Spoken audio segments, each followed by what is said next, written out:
Assalamualaikum teman-teman, selamat datang di channel TPW22 bersama saya Ponce Wijaya. Di video kali ini saya akan menceritakan sebuah cerita horor yang dialami oleh teman saya sendiri. Sebelum lanjut ke videonya, jangan lupa untuk di subscribe dan nyalakan lonceng notifikasinya. Kalian udah siap? Inilah dia ceritanya.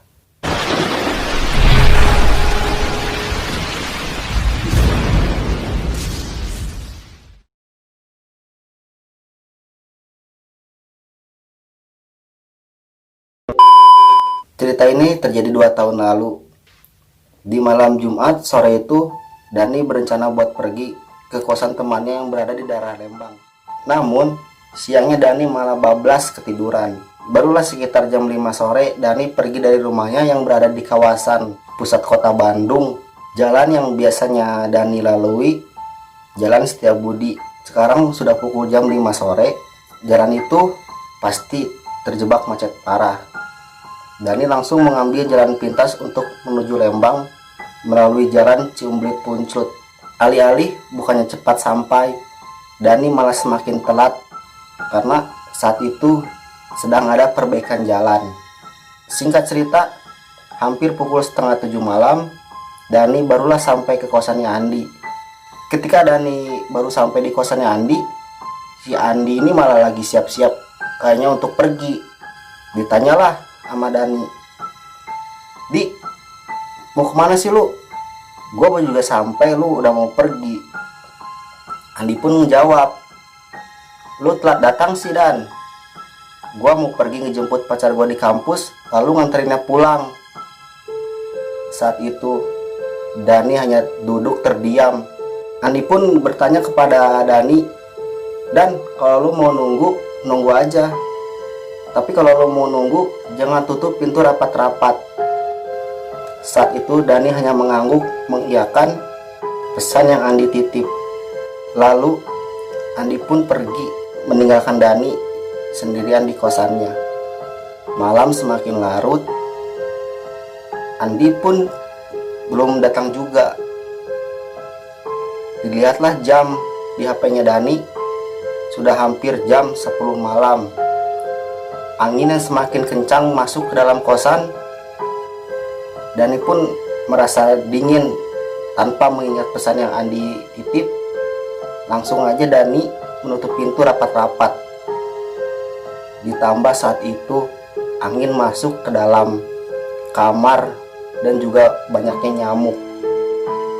Karena sudah menunggu terlalu lama dan bosan, Dani pun ketiduran. Ketika Dani ketiduran, terdengar ada suara. Dani pun terbangun dan membukakan pintu. Benar saja, Andi baru sampai. Dilihat dari handphonenya, sudah pukul 1 malam.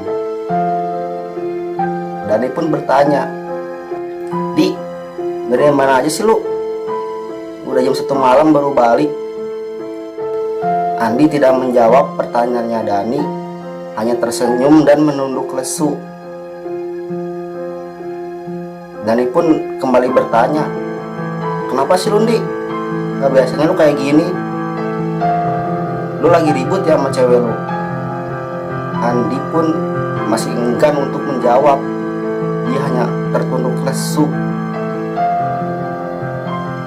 Saat itu Andi pun langsung masuk ke dalam kamar. Dani yang sudah mulai sedikit agak marah mengikutinya dari belakang. "Di, kenapa sih lu? Kesambet lu ya?" Andi pun tidak menjawab satu kata pun yang Dani tanyakan. Andi pun masih enggan untuk menjawab. Dia langsung tertidur membungkuk dan punggungnya itu membelakangi Dani. Dani yang semakin kesal pada Andi dengan sahut yang agak keras, "Woi, kenapa sih lu? Gak biasanya kayak gini." Dan ini tahu, biasanya kalau Andi kayak gini tuh dia lagi berantem sama ceweknya. Keluarlah Dani dari kamarnya Andi dan duduk di kursi. Dia bermain game sendiri dan berbicara, niatnya mau main game bareng malah jadi kayak gini. beberapa menit Dani bermain game, tiba-tiba terdengar suara tertawa. Dani pun kembali bertanya kepada Andi, "Di, lu ketawa ya?" Andi tetap tidak menjawab, dan suara ketawa itu malah semakin kencang terdengar. Dan yang sedikit takut langsung pergi ke kamarnya Andi.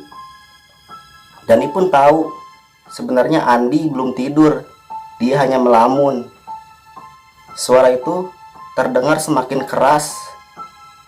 Dengan tatapan yang sangat tegang, Dani pun kembali bertanya, "Kenapa sih Lundi? Kagak biasanya kayak gini." Dan ini tahu suara ketawanya Andi itu tidak seperti ini.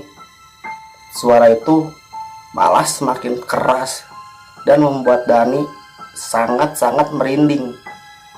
Saat itu ketika Dani melihat tubuhnya Andi bergetar karena suara tertawa, "Di, lu jangan nakut-nakutin gue lah." Andi pun tidak menjawab. Dan tiba-tiba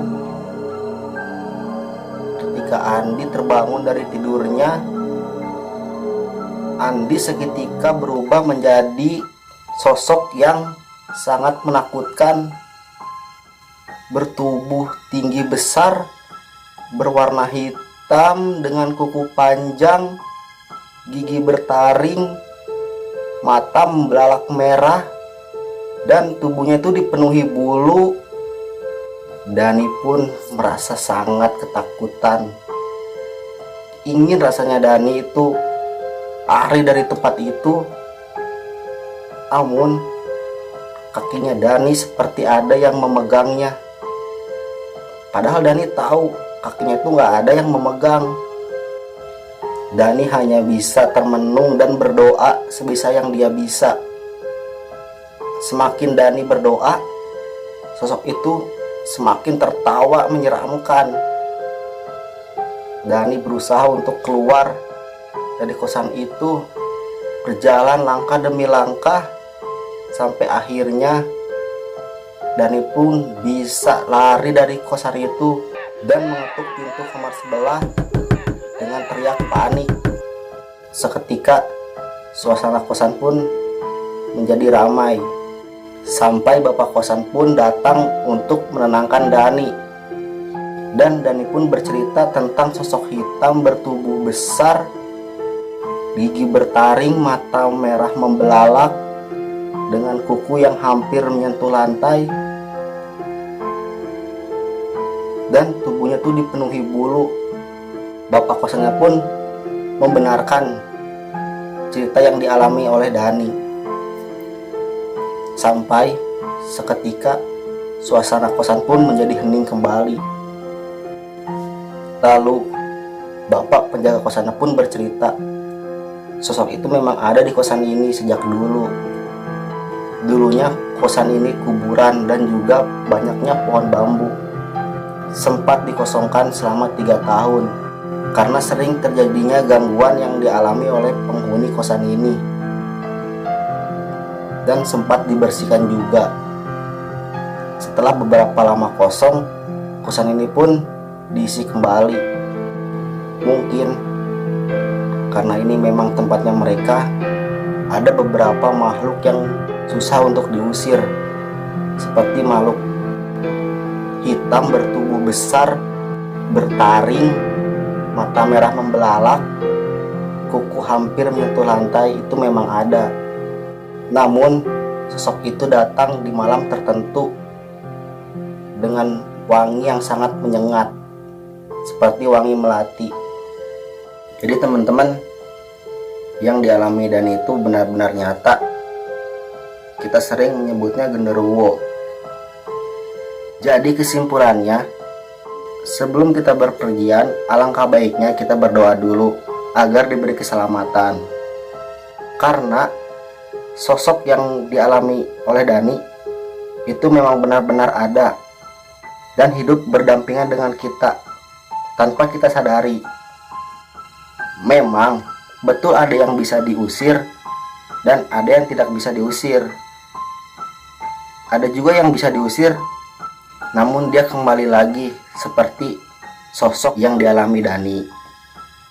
Itulah cerita yang dialami oleh Dani. Bila teman-teman mempunyai cerita horor yang ingin saya ceritakan, boleh DM di Instagram saya di bawah ini. Terima kasih yang sudah menonton video ini. Jangan lupa untuk di like, komen, share, dan juga di subscribe.